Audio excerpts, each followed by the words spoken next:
me. I'm your girl, Naima Simone, the comedian, and I got my girl over there, Flaw 6. What's going on today?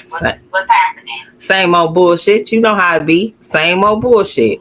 The world is on fire, and you know what I'm saying? It's on fire.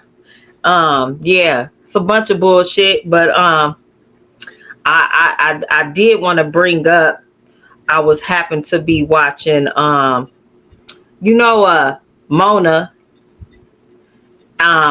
what they call her? What's her? White girl. Yeah, they call me a white girl. She's on the Joe Budden's podcast and so I did. I at first I thought they was gonna try to outshine her. I didn't like her because I don't watch Joe Budden's. If anybody knows, we already did something on Joe Budden's. I feel like he might be borderline sexual predator. So I really don't mess with him. I'm not in support of Joe Budden's, but he stays on the news, on the Instagram news feed. He stays. I don't care where you go. If you go on YouTube, you go on TikTok, Facebook, that lesbian. Yeah, that lesbian's on there. So with that being said, he's always on my feed. So I always watch the clips. So I ain't gonna lie and sit here and say I don't enjoy the clips, because most of the time the clips are the best part of his show. So anyway, Mona's on there now. So I'm really interested. I really have fell off on Mona, but I can't help but like her sometimes because the broad is funny. You can't. She's funny. Yeah, she's funny. She's very natural with the comedy. Yeah, it's just her personality. So I feel her. So when I first seen her get on the show, I was like, oh, this is not. I feel like they making her downplaying her, smothering her. She ain't being herself. She being too to me quiet and not her aggressive normal self. That's what I thought. But like I said, as more clips go on, because I don't watch the show, she on there clowning their ass, and I love it. I love it. I love it. I love it. I really like her better than Melissa Ford. Yes. Because Melissa kind of came off like she was a little bit like uncomfortable. She just seemed like she was uncomfortable there. She might have not, but she seemed more reserved. Mona seemed more relaxed. She got her feet up on the couch. She leaning back. She laughing. She cutting up jokes. She interacted. It don't seem like it's forced. Yeah. It's flowing really good. Yeah, and I think I'm gonna just put myself, because I don't know. I don't like Melissa Ford. I just felt like she thinks she's too cute. Some women, our personas is we too cute, so we can never be our true selves around men. It's a masculine, feminine energy, and sometimes as a woman, I feel like sometimes we are not. We're too, too girly. Oh, okay. And I feel like in a room full of men, even being a married woman, I would be too girly. I wouldn't be my natural self. I would always fall in suit to the masculinity, to being what's the word that we submissive? Yeah, submissive to the energy in there. And I think that's what Melissa Ford fell in, because as a woman, you just naturally fall into that submissive role. Okay, I don't want to say too much. I don't want to give too much. Mona is part man. Part nigga. Excuse me. Take that out. Part nigga. And she don't let nobody steal her, put her she don't let nobody, she on there being her true self. And I feel like the niggas feel like, oh my God, she said that, you know what I'm saying? And she like, you niggas are some sissies, like y'all scared to say what y'all want, y'all scared to do what y'all want. She like, y'all got women that get mad if y'all talk about another woman. She's like, yeah, y'all, what the fuck y'all on? This is y'all job to talk about people. I feel like Mona is going to bring the best. She gonna get tired of them. That's what the fuck. She gonna get tired of them. Them niggas is weak, and I already said that. Who you think is the weakest? Joe Budden's. Joe Budden's is for show. And them is his drones, little duck niggas over there. All of them sassy as fuck. All of them sassy. Yeah, sassy. Mark, I don't even know why he's on that show. I feel like some people are just too intelligent to be places sometimes. He got into it with Flip. Yeah, he got into it with Flip. Yeah. And Mona was clowning in. She in the back. I'm scared. I'm like, nigga, you sound like one of the niggas saying that. Calm down, girl. See how he died? Yeah. Then it was somebody singing a song. I don't know who was singing, but they was singing something. And they was instigating that shit until it started getting a little bit hot up in there. Then they want to say, stop. Y'all ain't gonna take this shit outside. Joe Budden was like, take that shit to the projects or something. Yeah. But they was instigating. Yeah, I felt like I said, I'm gonna go with Mark. I don't know why. I just like Mark. I feel like I flow with the intelligent people. I feel like what Flip was saying, I know, not intelligent. Let me rephrase that. I feel like Mark is an intelligent man. And I feel like what Flip was saying was belittling Mark because he's smart. Like, okay, oh, nigga, you want to, because he's trying to do better and educate people. He was mad about that. You got to listen to what Flip was saying. All of that was, huh? Didn't he say, not to cut you off, but didn't he say this? I just want to bring content to it. Didn't he say, you say a lot of tricky words? Yes, he did. Like, you think I say a lot of tricky words. Yes, because you don't understand. At the end of the day, you don't understand the words. Bring a dictionary. Look, hold up, nigga. What's that word? What's that entail? I'm just keeping it real. Somebody starts saying shit to me and I don't understand, nigga, break it down in layman's terms. I literally say that to people. When people start, hold on, Naima. Damn. When people start talking to me a certain type of way, and I feel like, I'm like, hold on, you trying to put a bunch of big words, break it down in layman's terms. They break it down to me because you're trying to be funny. So break it down to where I can understand. I have said that to like doctors. I said, hold on. You said a bunch of big words. No, literally. Break it down in layman's terms. Or I'd be like, let me break it down to you in layman's terms. Such and such and such. So they can go back. They know what I'm talking about when I say that. They know what I'm saying. Like you using a bunch of big words. What's the problem? You understand what I'm saying?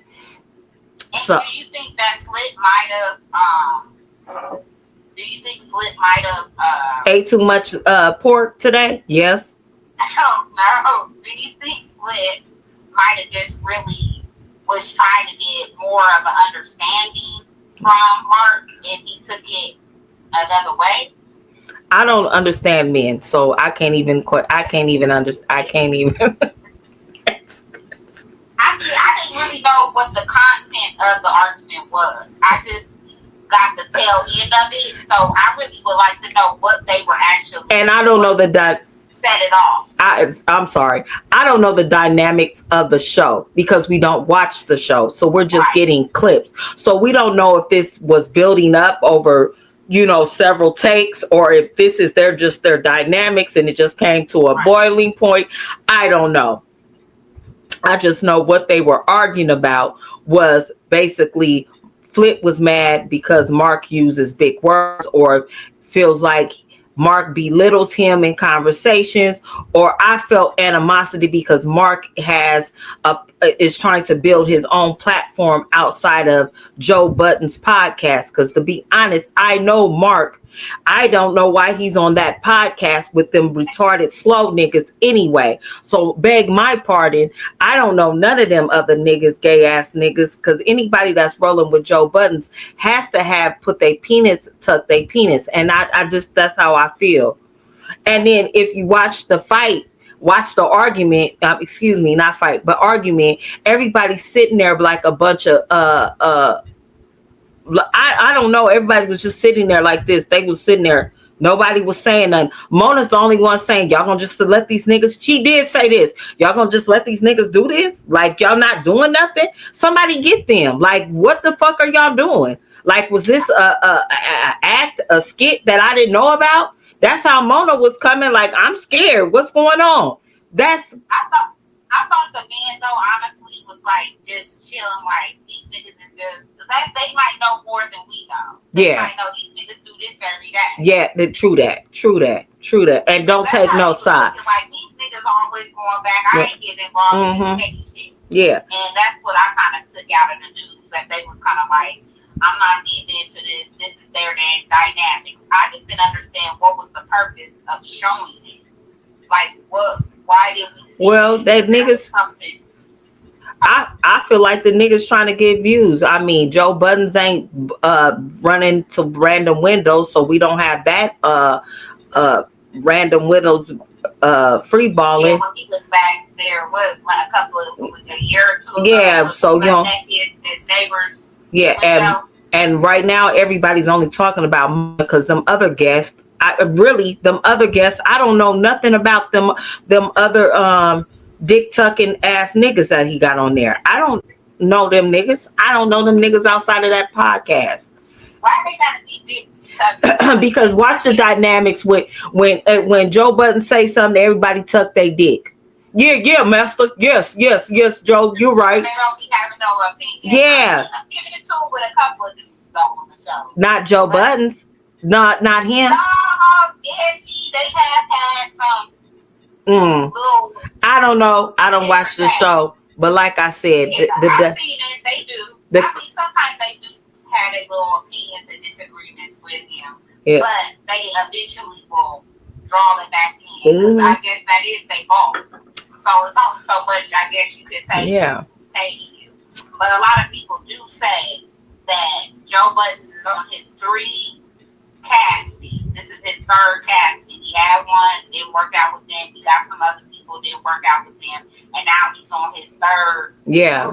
Well, like I said. Because they say he likes to basically be like telling people, like, you gonna follow what I say, and if you have a disagreement with them, then. But I don't know. I don't watch the show that much. Yeah.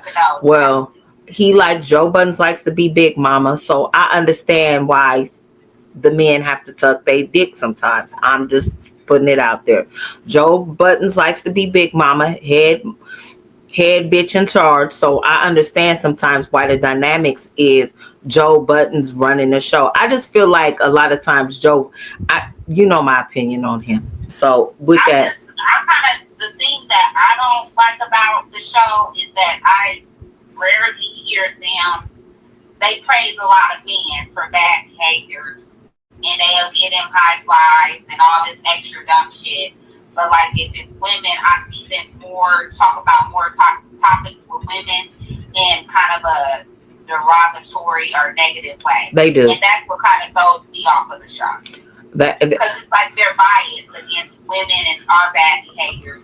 But a lot of times when men is doing bad stuff or negative things, they kind of, sugarcoat it. And I don't like that energy. Give everybody the same energy. I don't care if you man, woman, black, short, fat, white, Hispanic. If you a negative, evil person, you should be called out. Yeah, that's how I look at it. And I'm gonna be honest with you. You're 100% right on that. But I think that's what Mona brings in there. I think they need to add another woman on there. Yeah, I think they need to bring another woman on there that's cool with Mona. They vibe. Her and Mona can feed off each other.